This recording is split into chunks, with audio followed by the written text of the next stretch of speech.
Good evening students, आप सभी लोगों का बहुत बहुत स्वागत है शौर्य एकेडमी के प्लेटफॉर्म पे। और हम लोग आज पढ़ेंगे पंजाब ईस्ट राज्य एवं ब्रिटिशर्स। इसके पहले की क्लास में हमने आपको रणजीत सिंह के नेतृत्व में पंजाब राज्य का उदय कैसे हुआ और ब्रिटिशों से रणजीत सिंह का संबंध कैसे था, इसकी चर्चा विस्तृत चर्चा किया है। जो लोगों ने ना देखा हो, जिन लोगों ने वो एपिसोड, उन्हें ज़रूर देखना चाहिए। रणजीत सिंह और पंजाब राज्य के नाम से वो हमने पोस्ट किया था आपको, और उसी लेक्चर में ही हमने आपको ये भी बताया था कि रणजीत सिंह और उसके उत्तराधिकारी, जो कमज़ोर उत्तराधिकारी थे, उनकी चर्चा कर रहे थे। उसी चर्चा को अब हम आगे बढ़ा रहे हैं दिलीप सिंह के समय की बात। और आज की क्लास में आप लोग देखेंगे कि कैसे दिलीप सिंह के समय में दो आंग्ल सिख युद्ध हुए और उसके पश्चात पंजाब राज्य को भी मिला लिया गया ब्रिटिश साम्राज्य में। आज की चर्चा के बाद आप ये भी देखेंगे कि जिस तरह से 18वीं शताब्दी में ब्रिटिश राज्य का प्रसार शुरू हुआ था, ब्रिटिशों का प्रसार हुआ था, अब वो चरम पे आ चुका था और लगभग औपनिवेशिक साम्राज्य की स्थिति आ चुकी थी। तो हम लोग पहले इसकी चर्चा करेंगे और फिर आगे बताएंगे। दरअसल पंजाब राज्य पर नज़र ब्रिटिशों की बहुत पहले से ही थी। आप ये कहें कि ये रणजीत सिंह के समय से ही थी तो वो बात गलत नहीं होगी। और सबसे पहले एक नाम मिलता है ब्रिटिश, क्या कहते हैं कि ब्रिटिश अधिकारी का नाम मिलता है आसबर्न का। कभी ये पूछा जा सकता है आपसे, आसबर्न रणजीत सिंह के समय में ही था। और आसबर्न ने क्या कहा कि ब्रिटिशों को पंजाब राज्य खा लेना चाहिए। जैसे लग रहा है कोई खाने पीने की चीज हो, पंजाब राज्य खा लेना चाहिए, निगल लेना चाहिए। और इसने ये भी कहा कि कंपनी बड़े बड़े ऊंटों को खा चुकी है। संकेत उसका था बंगाल, मराठा इत्यादि पे। तो अब ये इसकी क्या बिसात है, इसको तो जरूर ही खा लेना चाहिए। यानी ब्रिटिशों की नज़र पंजाब राज्य पे थी। और वास्तव में पंजाब राज्य पे जो नज़र थी वो एक तरह से द्वितीय आंग्ल मराठा युद्ध के दौरान ही पड़ गई थी। पंजाब का स्पेसिफिक महत्व था क्योंकि एक तरह से 18वीं शताब्दी में या इतिहास में जो भी आक्रांता आए थे वो उत्तरी पश्चिमी क्षेत्रों में ही आए थे। और मैंने आपको बताया था कि एक समय इस बात की आशंका थी कि कहीं फ्रांस, रूस और अफगानिस्तान मिलकर के उत्तरी पश्चिमी सीमा के सहारे भारत पर दबाव बढ़ाएं, इस बात की आशंका थी। इसलिए आसबर्न जैसे अधिकारी जो थे वो इस बात को कहते थे कि पंजाब राज्य को बेका विलय कर लेना चाहिए। लेकिन ब्रिटिश सरकार इस बात से डरती थी कि अगर वो पंजाब पे अधिकार कर लेगी तो डायरेक्ट टच में आ जाएगा। इसलिए वो पंजाब को मित्र राज्य या आप कह सकते हैं रिंग फेंस की पॉलिसीज के तहत उसको बनाए रखना चाहती थी। राइट। ये घोषणा है 1829 की, यानी रणजीत सिंह के समय की ही बात है। और 1843 में एलन बरो ने यह घोषणा की, एलन बरो ने, कि वह दिन दूर नहीं जब पंजाब हमारे राज्य में होगा। वह दिन दूर नहीं जब पंजाब राज्य हमारे अंदर होगा।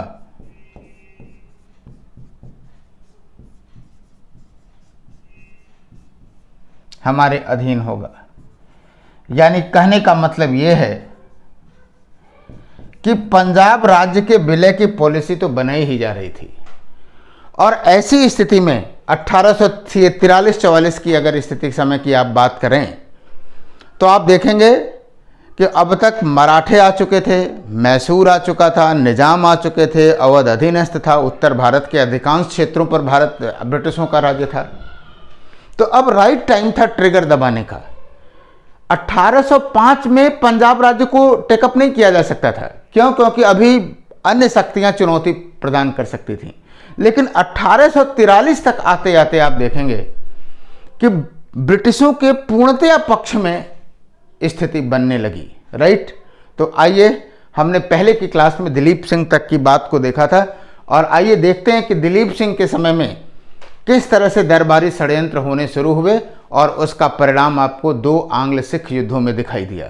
तो आइए हम लोग चर्चा करते हैं इसी क्रम में प्रथम आंग्ल सिख युद्ध की। फर्स्ट, आपको बता दूं, हमेशा जब भी पूरे 18वीं 19वीं शताब्दी के लिए हमने आपको एक फार्मूला दिया है, उसी फार्मूले को एक बार फिर से दोहराता हूं, और वो ये है कि आप हमेशा याद रखिए कि युद्ध में पृष्ठभूमि या कारण को याद रखिए, घटनाएं याद रखिए, परिणाम याद रखिए, राइट। और आपको बता दूं कि जितना ही टू द पॉइंट आप इन चीज़ों को जानेंगे तथ्यगत रूप से, है ना, तथ्य क्या होते हैं, प्रामाणिकता बना देते हैं, उसके बाद तो कॉन्सेप्ट आपको बहुत आसानी से, स्टोरी तो आपको पता चलती है।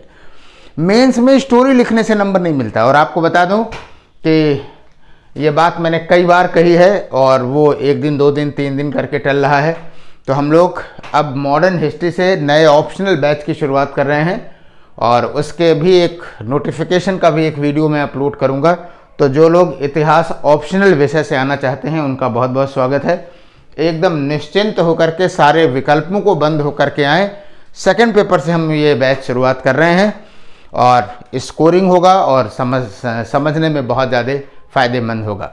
और आपको बता दूं, जो लोग इतिहास में तथ्यों से डरते हैं, याद रखिएगा वहाँ डरने की ज़रूरत नहीं है, क्योंकि जो तथ्य वाला सेक्शन है वो तो प्रीलिम्स में आपको पढ़ना ही पढ़ना पड़ेगा, और कई फ़ायदे हैं। जब हम लोग वहाँ पे चर्चा करेंगे तो आप लोग आ सकते हैं, उसका नोटिफिकेशन आपको मिलेगा ही। तो फिलहाल प्रथम आंग्ल सिख युद्ध के समय की बात बताऊं, अगर आप लोग बताएं तो इस समय जो महाराजा था वो कौन था? महाराजा दिलीप सिंह था। और याद रखिएगा कि चूंकि ये अल्पवयस्क था, इसलिए इसकी संरक्षिका इसकी मां थी कौन? रानी जिंदन थी।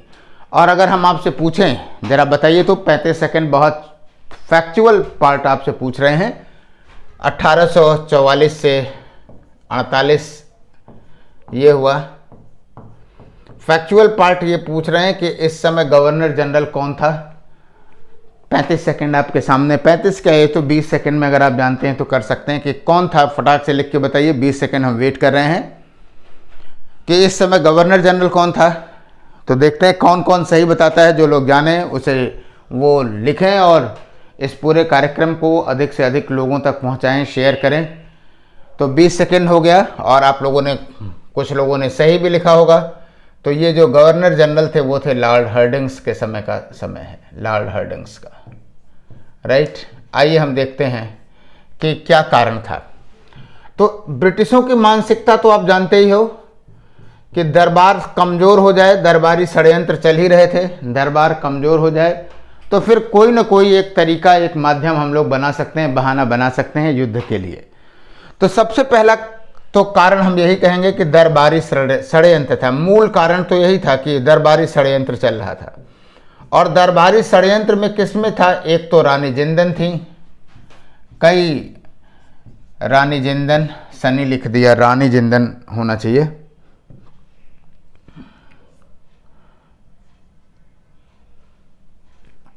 रानी जिंदन का नाम आता है, और लाल सिंह, तेजा सिंह, सब लोग अपने अपने समूह को क्या कर रहे थे? वर्चस्व जमाना चाहते थे, क्योंकि अल्पवयस्क शासक था तो लगता था कि प्रशासन पर अधिकार बना लिया जाए। ये दरबारी षड्यंत्र था। और उसी समय आपको बताऊं कि जो ब्रिटिशों ने क्या किया कि एक तरह से उकसाया, ब्रिटिशों ने सिखों को युद्ध के लिए उकसाया। कैसे किया बताता हूं, युद्ध के लिए उकसाया। आप जानते हैं कि सतलज, अमृतसर की जो संधि थी उसके हिसाब से सतलज नदी को पंजाब राज्य और ब्रिटिशों के बीच जो है एक तरह से सीमा रेखा मान लिया गया था।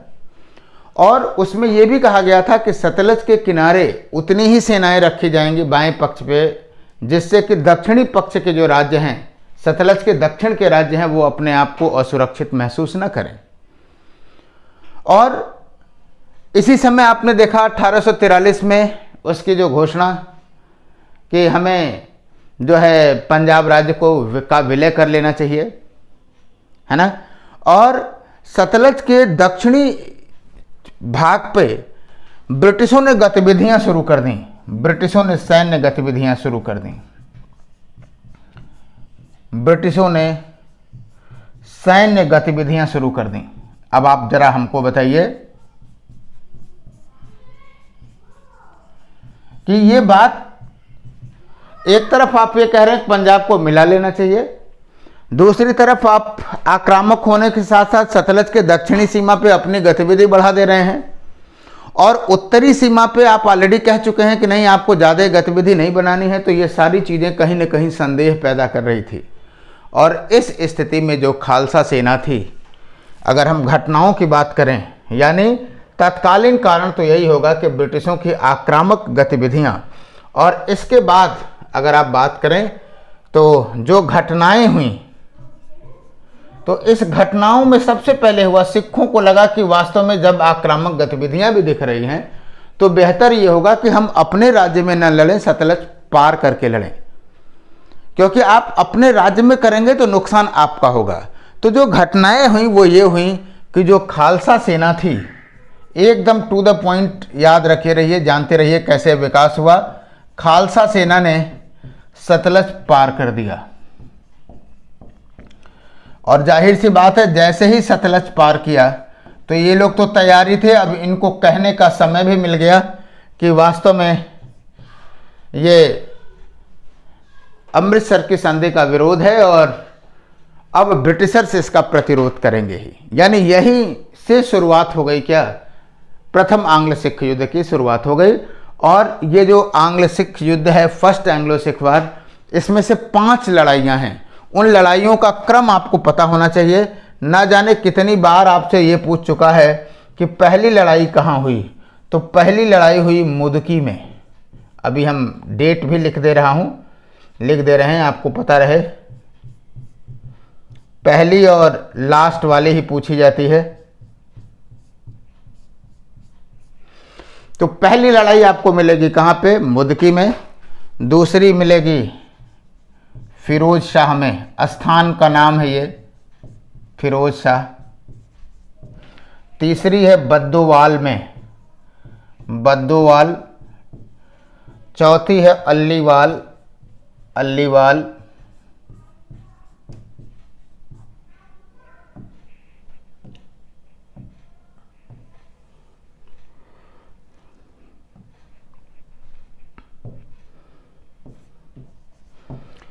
मुदकी, फिरोज शाह, बद्दीवाल, अल्लूवाल, और सबसे लास्ट में है सब्बेराव। एकदम डेट जानने की जरूरत नहीं है, बस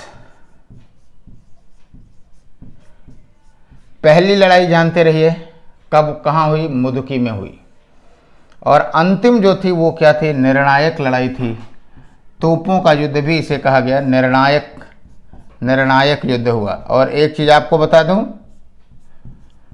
कि बद्दोवाल और अल्लीवाल ये एक ही दिन पे हुई थी, एक ही डेट पे हुई थी।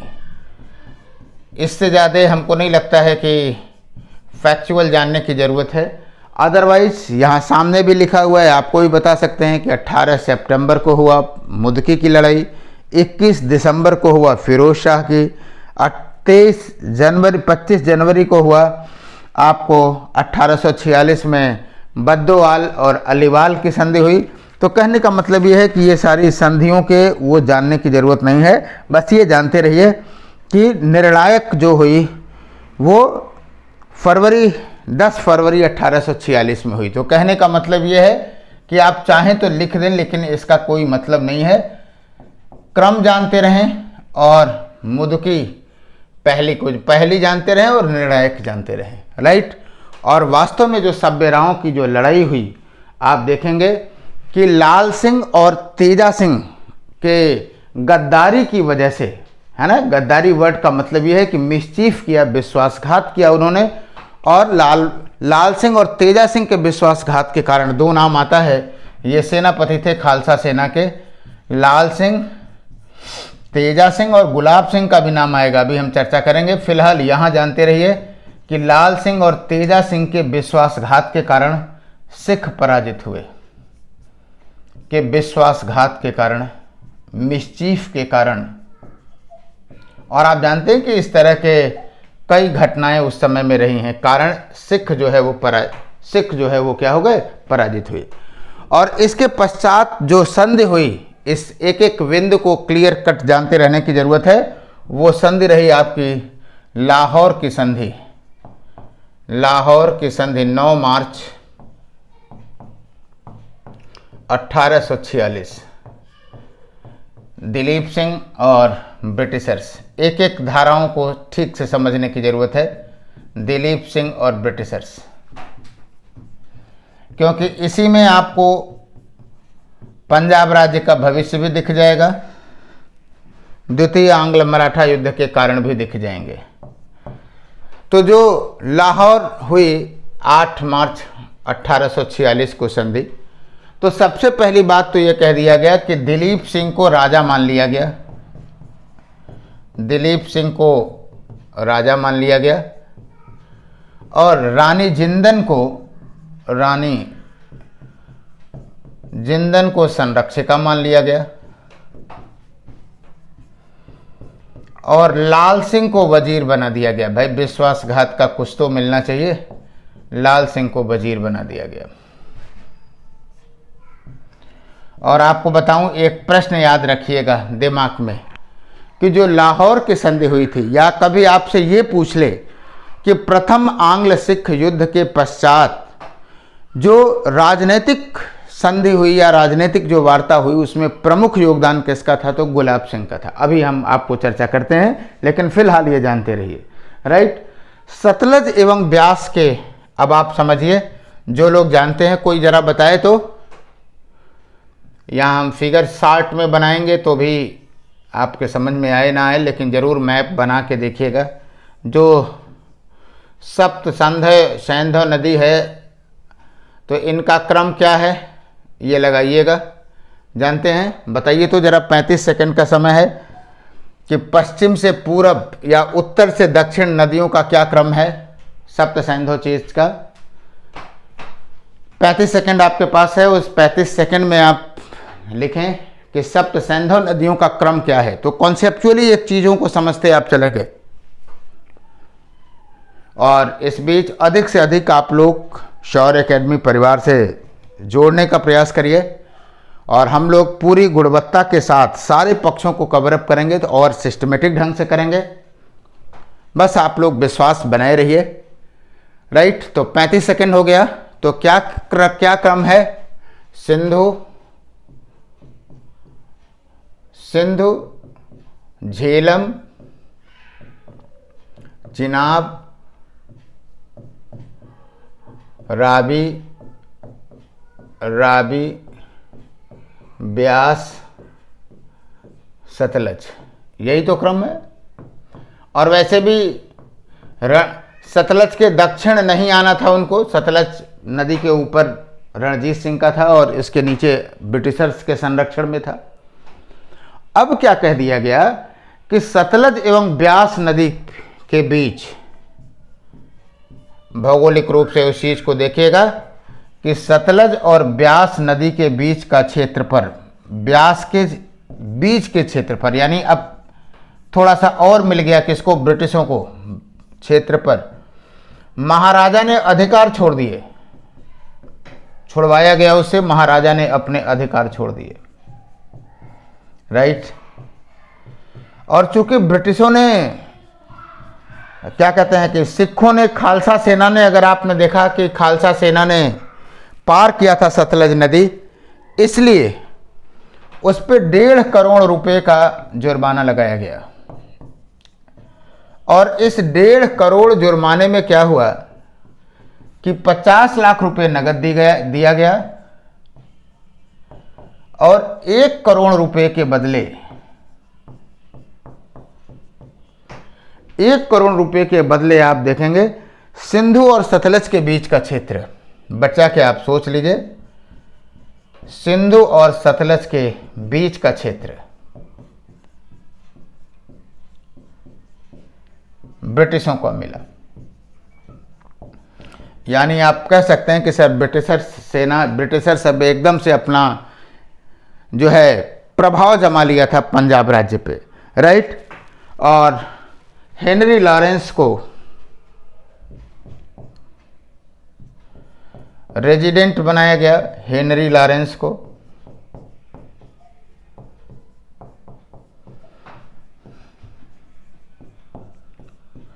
रेजिडेंट बनाया गया। कोई भी यूरोपीय, कोई अन्य यूरोपीय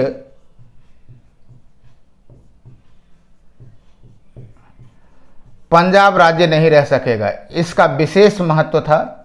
वैसे तो हर सहायक संधि में यह रहता था पंजाब राज्य नहीं रख सकता, लेकिन पंजाब राज्य के संदर्भ में इसका विशेष महत्व था, क्योंकि अभी आपने देखा कि किस तरह से रणजीत सिंह ने विभिन्न यूरोपीय और विभिन्न देशों के लोगों को अपने सेना में शामिल करके या अपने प्रशासन में शामिल करके उनका सहयोग लिया था। तो ये भी संभावनाएं जो है वो काट दी गई। तो ये 4-5 हुई। और आपको बताऊं एक बात, संधि में तो आपको नहीं दिखती है, लेकिन 1 करोड़ रुपए के बदले जो गुलाब सिंह कश्मीर का वार्ताकार था इन संधियों का, 1 करोड़ रुपए के बदले गुलाब सिंह को कश्मीर दे दिया गया, राइट। तो आप इस पॉइंट में भी लिख सकते हैं, जान सकते हैं कि 1 करोड़ रुपए के बदले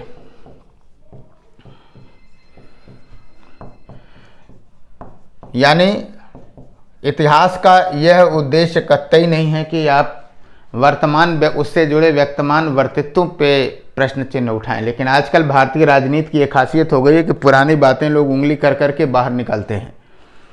तो 1 करोड़ रुपए के बदले कश्मीर दिया गया किसको? गुलाब सिंह को, है ना।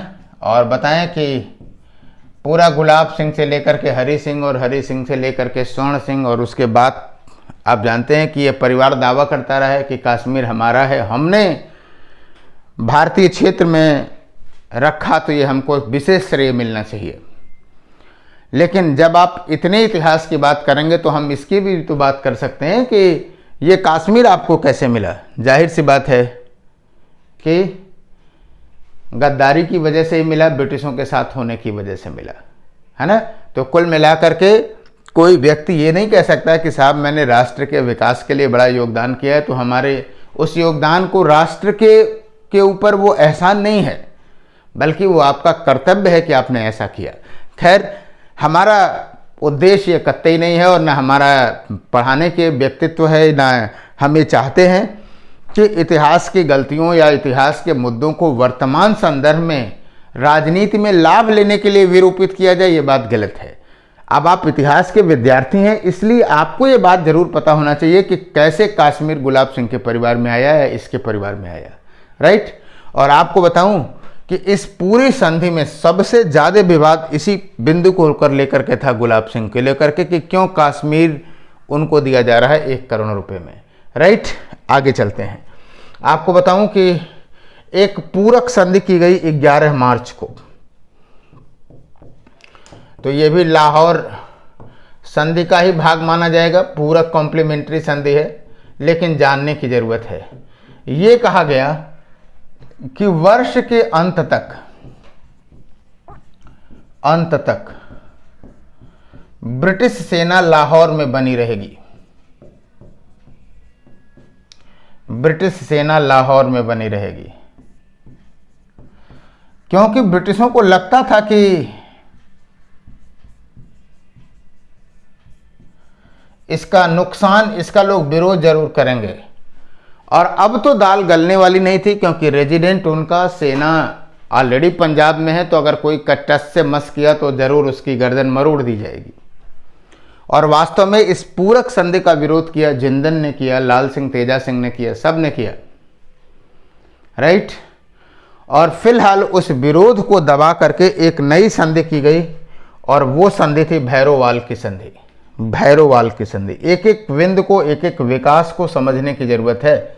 भैरोवाल की संधि आप लोग जब पीटी में पढ़ते हैं तो सोचते हैं कि चलो वैसे ही देख लेते हैं, लेकिन याद रखिए, जब आप यहाँ पृष्ठभूमि घटनाओं को एकदम से तारतम्यता से जोड़े रहेंगे, 23 दिसंबर 18। हम नहीं कह रहे हैं कि आप डेट जानिए, लेकिन अगर आपको पता है कि लाहौर की संधि के बाद भैरोवाल की संधि हुई है तो आप बहुत आसानी से इस बातों को कर सकते हैं, है ना। 22 दिसंबर 23 दिसंबर कहीं कहीं मिलता है, उसका कोई बहुत मायने नहीं है।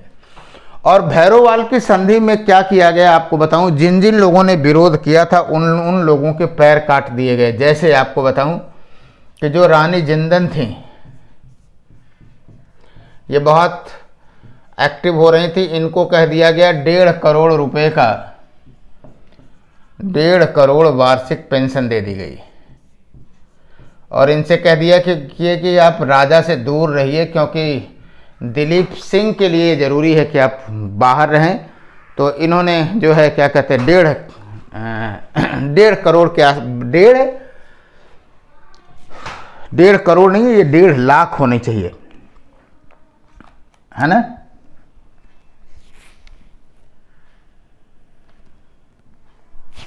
डेढ़ लाख की गई, 1.5 करोड़ तो बहुत ज़्यादा है, राइट। आगे चल करके कम कर दिया गया, शेखोपुरा में ये चली गई कहीं राजा जिन कि दिलीप सिंह के विकास के लिए आवश्यक है कि आप जो है इसका संरक्षण तो ना करें। दूसरी बात ये कहा गया कि ब्रिटिश सेना लाहौर में बनी रहेगी, लाहौर में बनी रहेगी।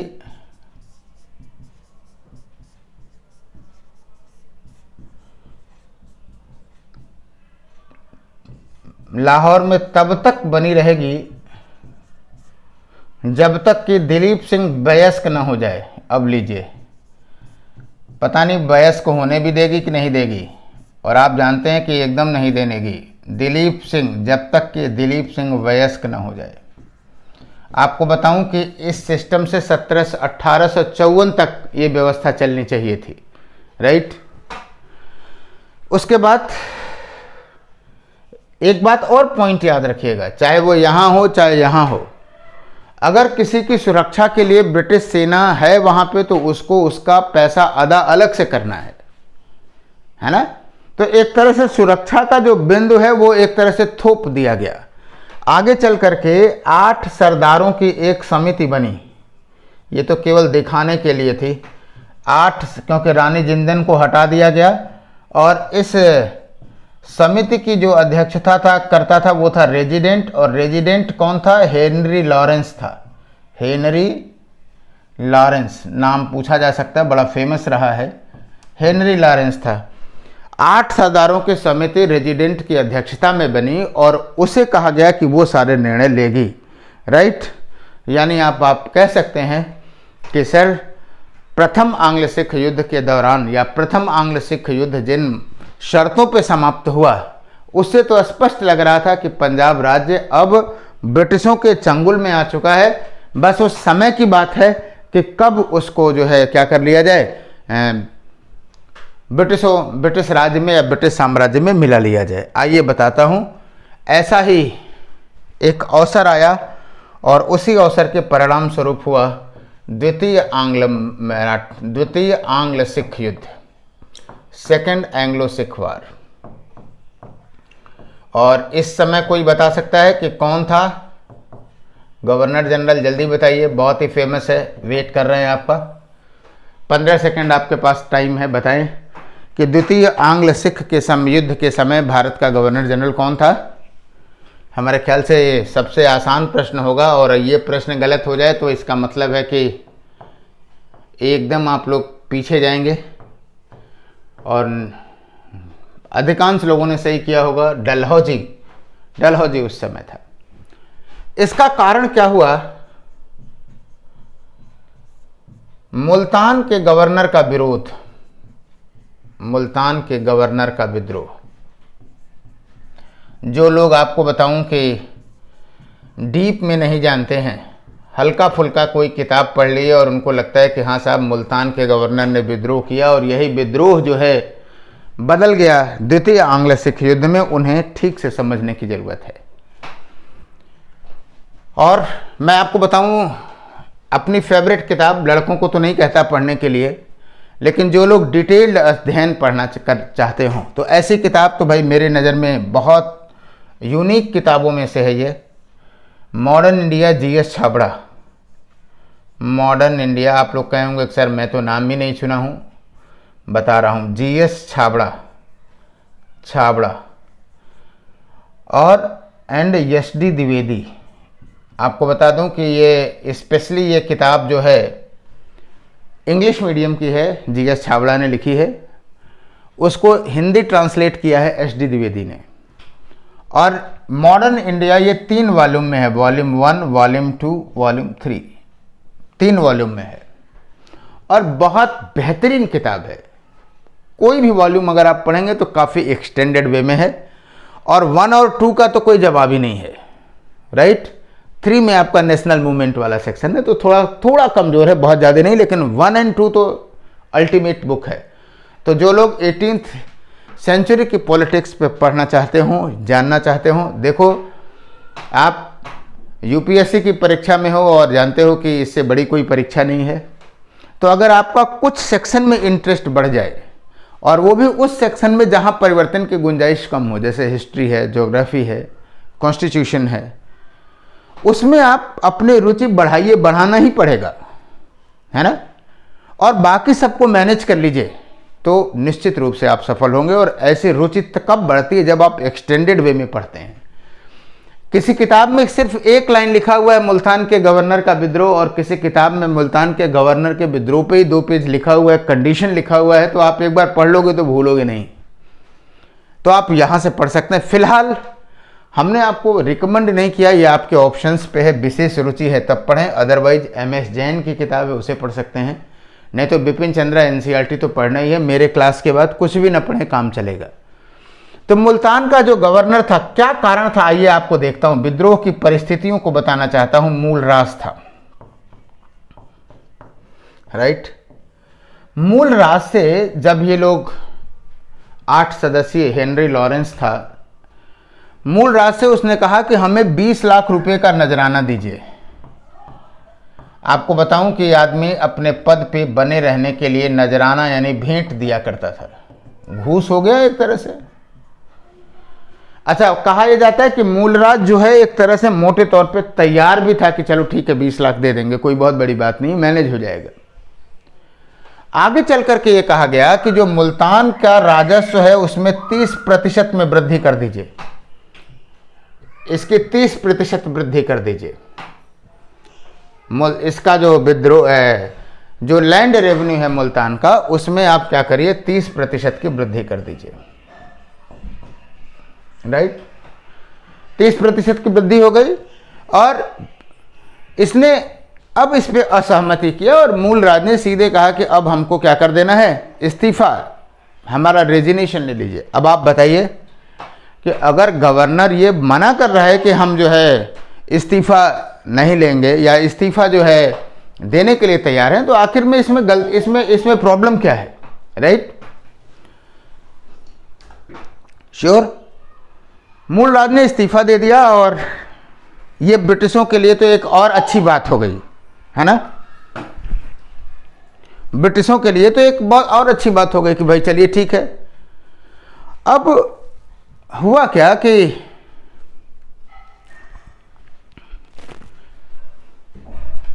एक दूसरे व्यक्ति को ब्रिटिश कंपनी ले आ रही थी, जाहिर सी बात है वो मूल राज के शर्तों को स्वीकार करने के लिए तैयार था।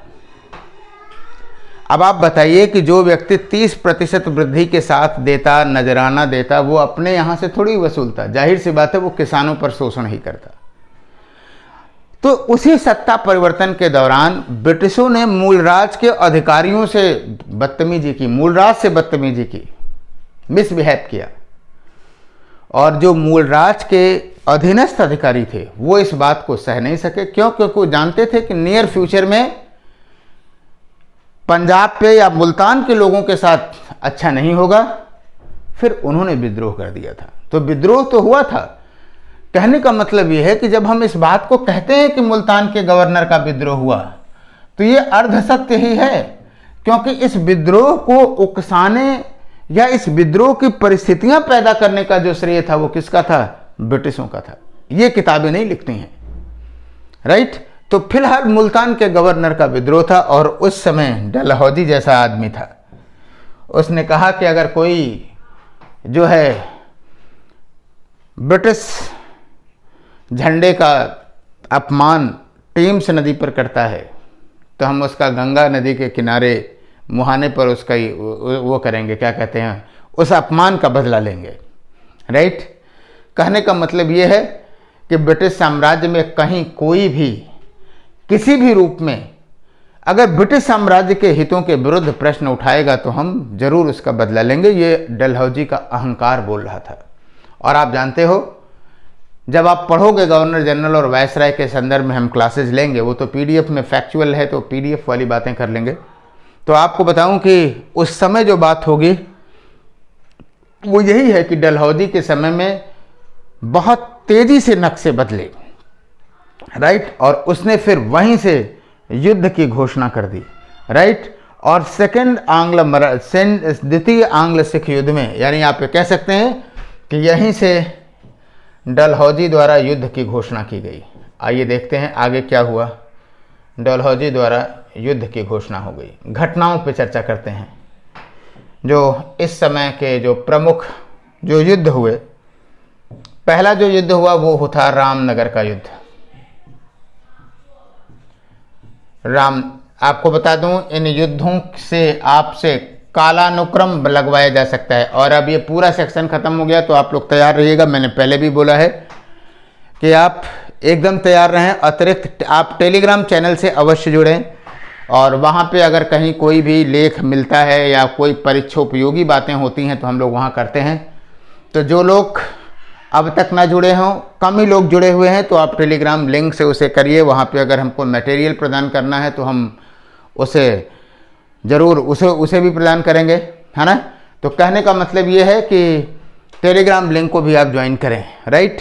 तो रामनगर का युद्ध हुआ। आपसे इन युद्धों को आपको क्रम और उस पर अगर जैसे मान लीजिए सपोज करिए कि अगर हम स्टडी मटेरियल नहीं देते हैं तो आप लोग चाहें तो अपनी एक्टिविटी को बढ़ा सकते हैं। और एक्टिविटी कैसे बढ़ी सकती है, कुछ प्रश्न रखिए, कोई लेख हो उस लेख को साझा करिए, तो उससे क्या होगा कि थोड़ी सी जीवंतता बनी रहेगी।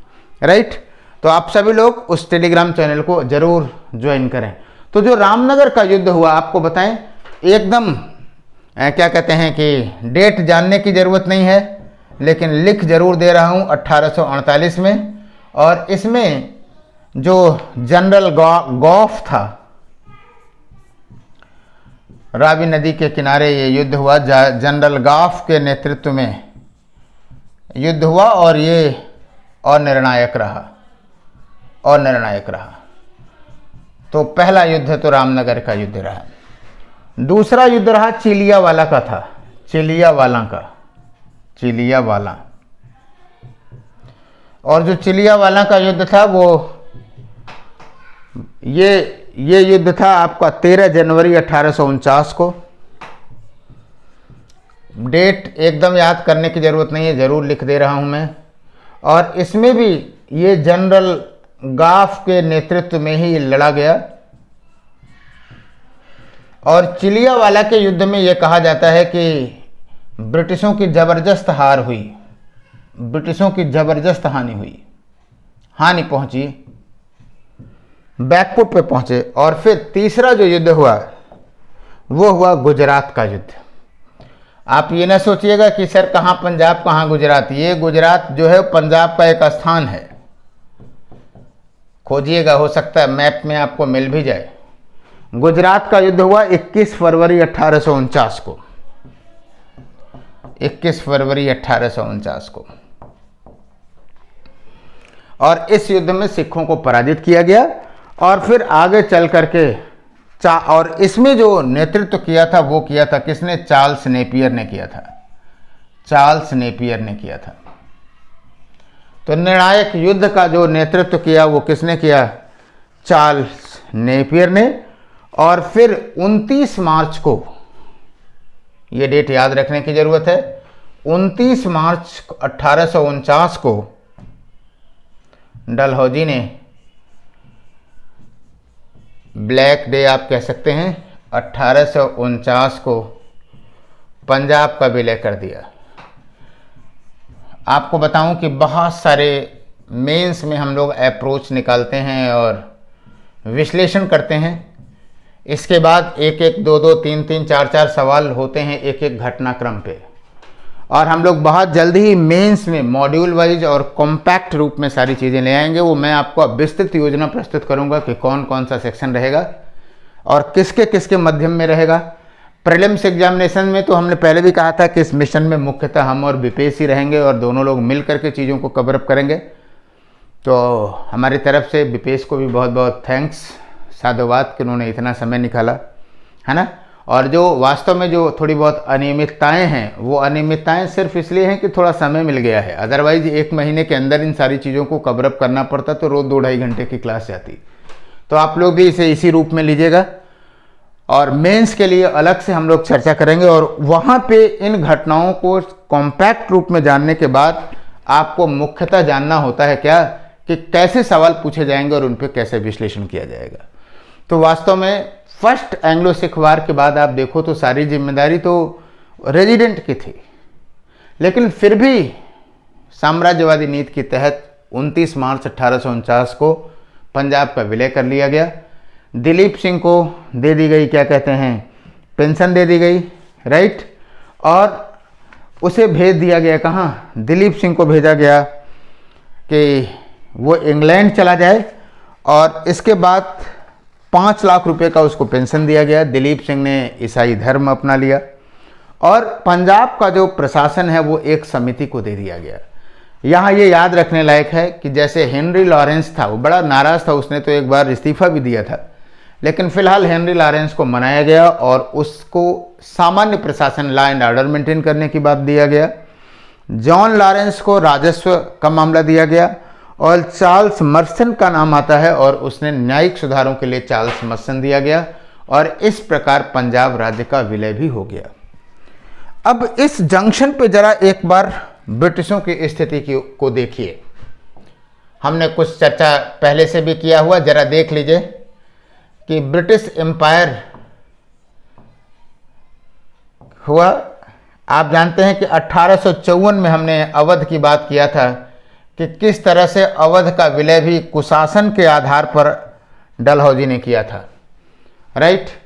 यानी अगर हम ये बात कहें कि जो ब्रिटिश एम्पायर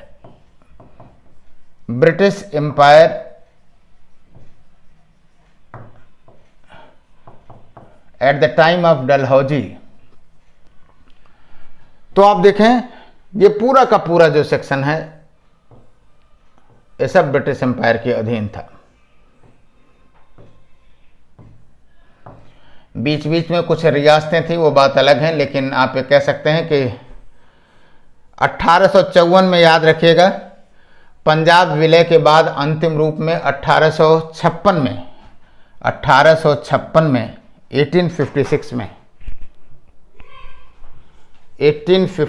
में एनेक्सेशन ऑफ अवध, हम लोगों ने पहले चर्चा किया है कि अवध राज्य का विलय कर दिया था, एनेक्सेशन ऑफ अवध किया गया था 1856 में। और किस आधार पर किया था, कुशासन के आधार पर, जबकि अवध का विलय, अवध जो है शुरू से ही लेकर के 1765 से ही लेकर के पंजाब राज्य का हिस्सा था, है ना। यानी कुल मिलाकर के आप ये देख सकते हैं कि जो कहानी हमने मुगल साम्राज्य के पतन से शुरू की थी, मुगल साम्राज्य का पतन, क्षेत्रीय राज्यों का उदय, है ना, यूरोपीय कंपनियों का आगमन, प्रतिस्पर्धा, ब्रिटिश कंपनी का विभिन्न राज्यों से संघर्ष, उस संघर्ष का आज ये अंतिम अध्याय शुरू हुआ, समाप्त हुआ, और अब औपनिवेशिक साम्राज्य की स्थापना हो चुकी थी। इस जंक्शन में अब हम लोगों को ये देखना है कि अभी तक हम लोगों ने खास करके राजनीतिक पहलुओं की चर्चा की है। हमें इस दौरान ईस्ट इंडिया कंपनी के अंतर्गत जो प्रशासनिक नीतियां आईं, उन प्रशासनिक नीतियों पर भी ध्यान देना चाहिए। एनसीईआरटी ने इस पर बहुत बढ़िया लिखा है, इसलिए आपसे हम उम्मीद करते हैं कि प्रशासनिक ढांचा को आप लोग जरूर पढ़िएगा। कल की क्लास बहुत ही इंपॉर्टेंट होने वाली है, जहां हम लोग इस दौरान जो नीतियां आईं, पॉलिसीज आईं, उन पॉलिसीज पे चर्चा करेंगे।